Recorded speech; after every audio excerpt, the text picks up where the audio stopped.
Welcome to the Daily Agenda. I'll kick off tonight by announcing some guests on the show. Soon we'll have James Goddard again for the second time to discuss the state of nationalism and the battle with the centre-right. We'll also have Sean A. Bellinger, who's been on the show before, you remember, from America. And we'll also have Kai Stevens and Callum Barker, also known as the Lion of Epping, to discuss nationalism and the rebranding or morphism into nativism. And we'll also have Darren Pearce to discuss the nature of the true centre-right and what he really thinks of all these centre-right groups that are masquerading as the centre-right, when in actual fact they are the ideological centre-left. And I close deliberately on that point with Darren Pearce because that is the subject of tonight's podcast, the imitation game, because new people are coming onto the channel the whole time, and I also thought it was important to explain to people why the imitation game is so important to them and why it's also so important to nationalism. So let's not beat around the bush. The imitation game has guaranteed the ideological triumph of ethnonationalism. The centre-right is now currently in an utterly ridiculous auction. That's all it is. It resembles an auction. We'll deport 600,000. Who will bid on that? We'll deport 1.2 million. Who will bid on that? We'll deport 1.8 million. Who will bid on that? We'll deport 2 million. Who will bid on that? We'll deport 5 million. Who will bid on that? Whereas in truth, to achieve a 95% white supermajority, it has to be a minimum of 10 million. None of them have quite got that far yet, but believe me, in this competition in which they're vying to outdo each other in the imitation game, they're now drawing so close to ethno-nationalism that it guarantees our ideological victory. But that's some way down the line just yet. It doesn't guarantee our strategic political victory in the context of the numbers game and as taking power, but it most definitely does guarantee our ideological victory, from which all else flows. And that is the sheer strategic incompetence of the so-called centre-right. Darren Pearce will tell you what he thinks of them being centre-right. I'll tell you what I think. The real centre-right are traditional conservatives with a capital C. These people are not traditional conservatives. They're degenerates, quite frankly, most of them. Liars, con men, degenerates.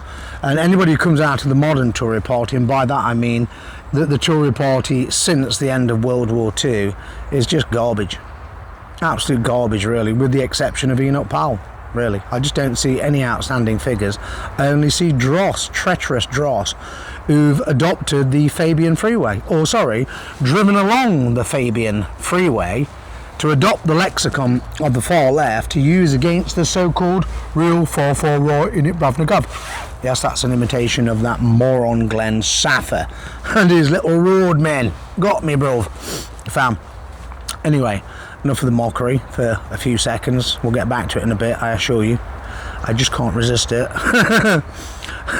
So anyhow, yes, the reason why they use the imitation game is because it's not just because they're clueless at all, it's because they are absolutely petrified of the political rise of nationalism. So in their thinking, their puppet masters believe that by adopting the ideology of ethno-nationalism and diluting it, by that way, not only do they corrupt it and control it, they ensure the real ethno-nationalists never actually take power, and that it simply maintains Zionist occupation government. That's what it's all about.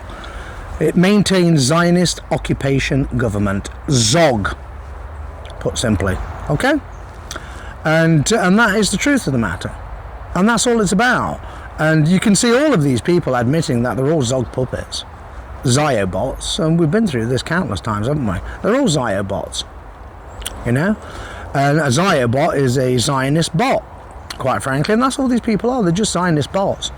They're absolutely obsessed with ranting about Israel, Zionism, and waving hundreds of Israeli flags on British streets, I might add, whilst whining and whinging about other people flying Palestinian flags.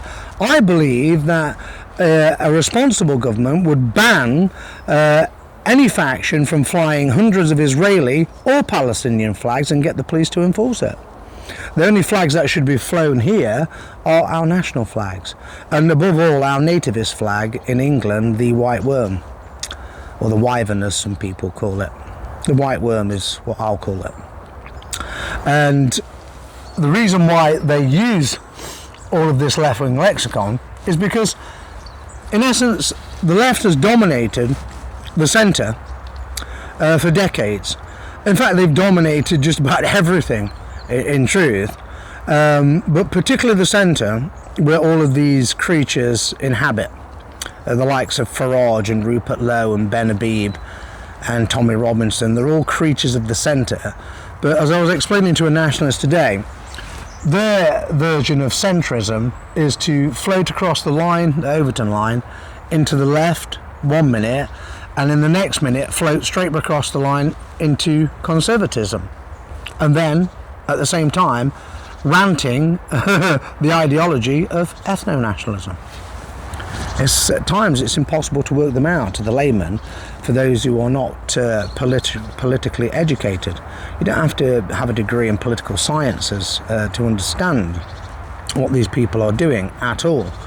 The reason why they call us racists, the real far right in it Bravnagav, and incite immigrant mobs to attack us like Glenn Saffer on the orders of Tommy Robinson, who then goes to the Westminster Magistrates Court like he did today and pretends to be a victim of some description and asks journalists to tell the truth. That's the one thing Tommy Robinson, aka Stephen Lennon, has a massive battle with, telling the truth.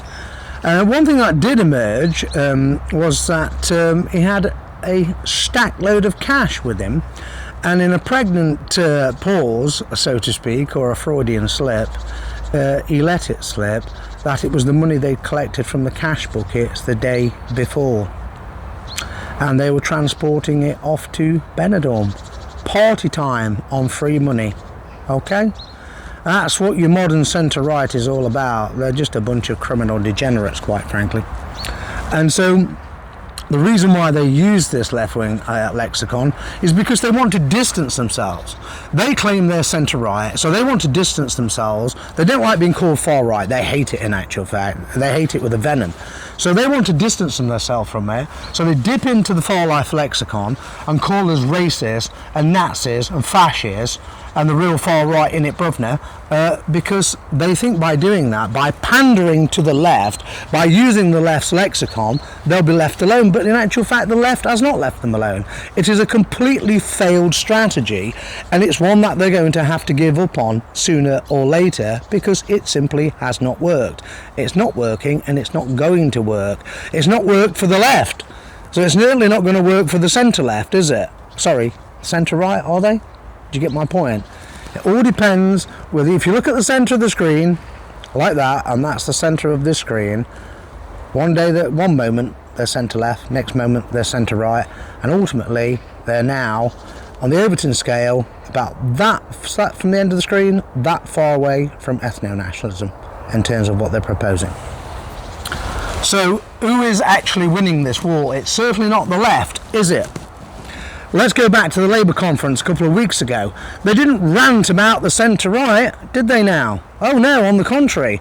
Shabana Mahmood and Keir Starmer and all the other Trotskyist crackpots had a rabid rant about ethno-nationalism, because they know that the ideological battle that is taking place here is that of ethno-nationalist ideology, and it's triumphing and it's working, and they are petrified of it because they want to maintain their leftist delusion, this John Lennon world, in which, you know, the imagine everybody living in a world, dear, honestly, it's just drivel, absolute drivel.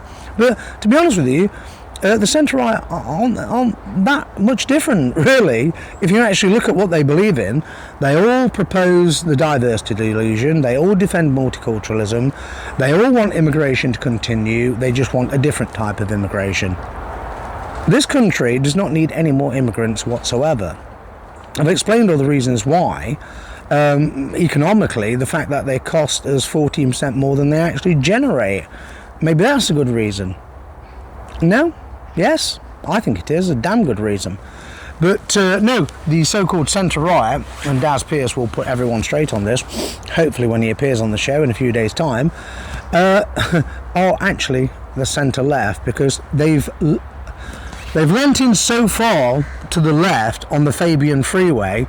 They've had cultural adoption, ideological adoption. They've adopted left-wing ideology, and I think genuinely adopted left-wing ideology. Their adoption of ethno-nationalist ideology is not sincere or genuine. No, that is just the imitation game. That's just a strategic consideration. But their adoption of Fabian ideology, i.e. multiculturalism, love, peace, harmony, all that deluded fantasy, and screaming racist and the real far right and nationalists and Nazis and fascists and goodness knows what else at people like us, that is genuine. That is definitely genuine, without a doubt. And it certainly is in the case of that ridiculous faction called Advance UK, which involves the organised criminal gang led by Tommy Robinson. And we know they're all criminal degenerates. And you'll learn some more in the next few days about the extent of their criminal degeneracy and fraud and scams. There you go. Look forward to it. It won't be on this channel. It'll be on another channel I farmed it out to. But, in fact, it'll be on a couple of channels I farmed it out to. There's a team working on it right now. But this is the point that I'm making about the imitation game. Ideologically, as I said, they're not really the centre-right. They're actually the centre-left. And they hate that. They absolutely hate it, and I'll tell you how much they hate it. Because nearly every day now, half a dozen of them come onto this channel, different ones, nearly every day, and they say, you know, you should stop criticising these people, meaning the centre-right, so-called. You should give up because we've won and we're going to win, and there's nothing you can do about it. Well, for a start, if you were so confident of having won the battle, you would not come onto my channel and tell me that you've won and I should give up. That's reverse psychology. It means basically you're shitting yourselves. That's what it really means. Is it's starting to rattle you, it's starting to get to you, and I know it for a fact, and therefore I'm going to continue, aren't I? I'm not going to stop. Don't be ridiculous. I enjoy reading their comments because it's proof positive that what I'm doing is absolutely the right thing and that it's really getting to them. And they hate being called the centre-left because that's really what they are.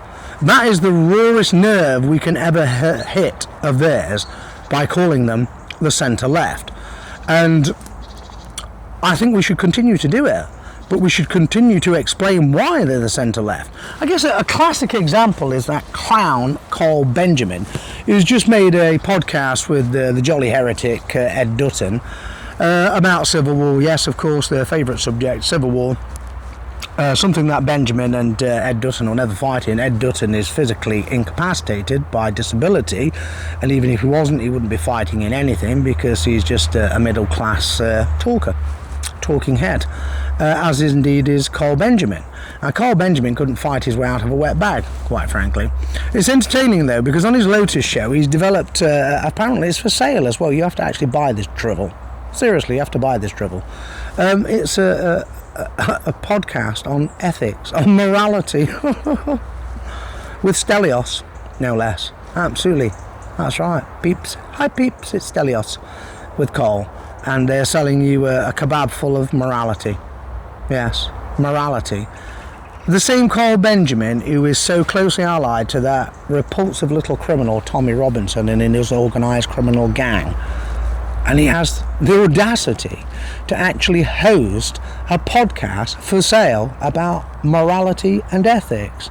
My goodness. Yes, you see, this is why I say the centre-right is absolutely bereft of morality. It has no concept or understanding of what morality is. It may well have an academic perception of what they think morality is, particularly in the theological sense of rabid Christianity, but none of them practice it, I absolutely assure you.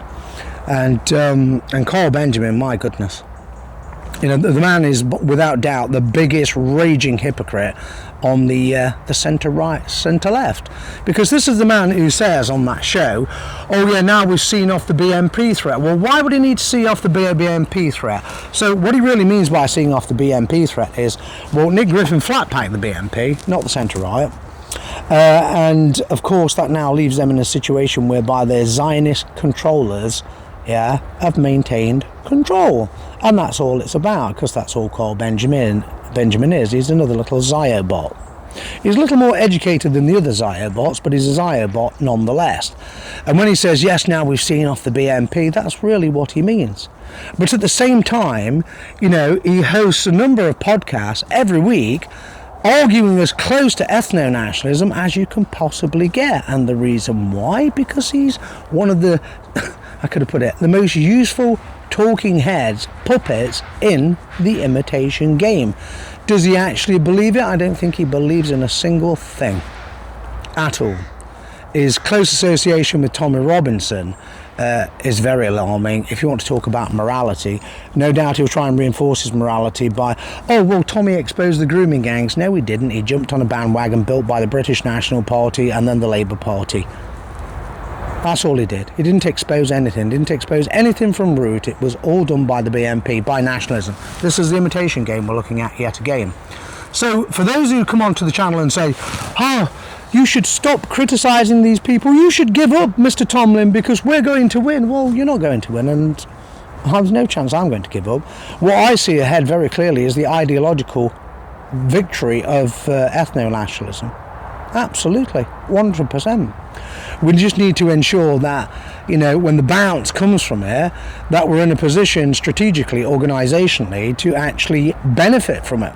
That's the battle we face right now, and it's quite a battle, I assure you, after the faction fighting Nick Griffin left us with. But the ideological victory is ours, and we can see it every single week with these centre-right clowns adopting it to play the imitation game. So we have won the argument quite clearly on immigration and multiculturalism, but that said, at the same time they still spout this Fabian Freeway nonsense, and they adopt the far left's lexicon against us. And this is what we're dealing with, and I'm sure Daz Pierce will actually explain this quite clearly when he comes onto the show. And I'd like to close tonight by mentioning Chris Lonick, a chap who came on here to make some comments. First of all, the way they operate is they give you a donation. So he gave a £10 donation and thought that gave him special rights of audience with me. I had to explain to him that, in truth, it doesn't matter whether you donate nothing, £10, £1 million. You're not getting any more of my time than anyone else, quite frankly. And then when he didn't like the response that I gave him, which was very polite and actually direct and to the point, he said, well, you know, I could have arranged a lot more funding for you. Yes, this is how they operate, you see. I could have arranged some more funding for you. I could have asked you to sell your soul to us in return for some money. Listen, my soul is not for sale. It's never been for sale. Nobody can bribe me. I don't care whether you donate £1, £10 or absolutely nothing. You're welcome to watch this channel free. I don't care if you donate anything to it at all. But anybody who does donate anything to the channel, note this, you know, you're not getting any more attention than anyone else on this channel. If somebody leaves a comment, I will do my utmost to get to that comment in a timely fashion and reply to it in whatever way that I can. It's all about time, you know, commodities of time, and I have a lot on my hands right now, quite frankly, but I will do my best to reply to it. But anybody who thinks that if they give a 10 or 20, £30 donation, you're going to get special rights of audience, you're not. Absolutely not. So just don't do it, and don't think you can manipulate with me with oh, well, you know, I could have got you even more funding. So my advice to Chris Lonick is stop being a pain in the arse and stay away from the channel, because you're on mute now anyway. You know, all of your comments are hidden because I won't allow people like you on the channel, because you're just an absolute fucking nuisance and we don't need you or want you. Good night, and thank you for tuning in.